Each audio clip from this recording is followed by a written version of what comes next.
Salut tout le monde, j'espère que ça va pour vous. Alors aujourd'hui je voulais vous partager une pensée que j'ai eue pendant que je priais. Je vais vous lire déjà un passage de la Bible pour illustrer. Jacques chapitre 5 versets 19 à 20. Mes frères, si quelqu'un parmi vous s'est égaré loin de la vérité et qu'un autre l'y ramène, qu'il sache que celui qui ramènera un pécheur de la voie où il s'était égaré sauvera une âme de la mort et couvrira une multitude de péchés. Frères et sœurs, on ne peut pas voir un frère s'éloigner de la vérité, s'éloigner de la voie de Dieu et lui tourner le dos, ne plus lui parler sous prétexte qu'il s'est éloigné de Dieu. On ne peut pas le renier et le fuir comme la peste parce qu'il s'est éloigné de Dieu. C'est pas ce que la Bible demande. On est censé encourager, exhorter nos frères et sœurs, on est censé les aider, on est censé être unis et être forts ensemble. C'est à plusieurs qu'on est fort. On ne peut pas laisser quelqu'un de faible, plus faible que nous, de côté.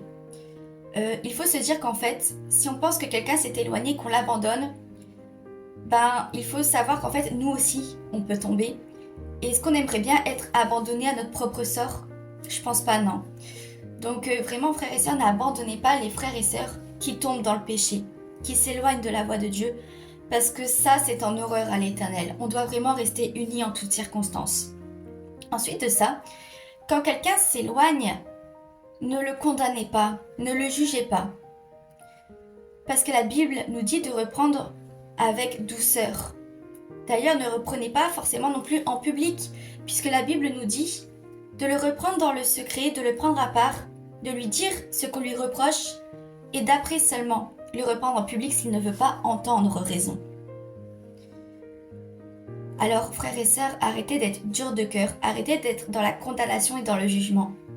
Parce que c'est le diable qui est l'accusateur. C'est pas Dieu. Dieu a envoyé Christ pour nous laver, nous pardonner nos péchés. Soyez comme votre maître. Soyez dans le pardon, pardonnez aux gens et aidez-le. Vous pensez que le Saint-Esprit abandonnerait quelqu'un parce qu'il est tombé dans le péché alors que son cœur est sincère? Pensez-vous que le Saint-Esprit serait toujours dans le jugement, dans la condamnation? Je pense pas, non. Jésus a dit lui-même à la femme, quand les gens accusaient la femme adultère, « Qui d'entre vous est sans péché qui jette la première pierre ?» Frères et sœurs, vous êtes pécheurs? Pourquoi jetez-vous la première pierre? Repentez-vous, faites preuve de douceur et d'amour, soyez remplis d'amour comme Christ l'était. Soyez bénis.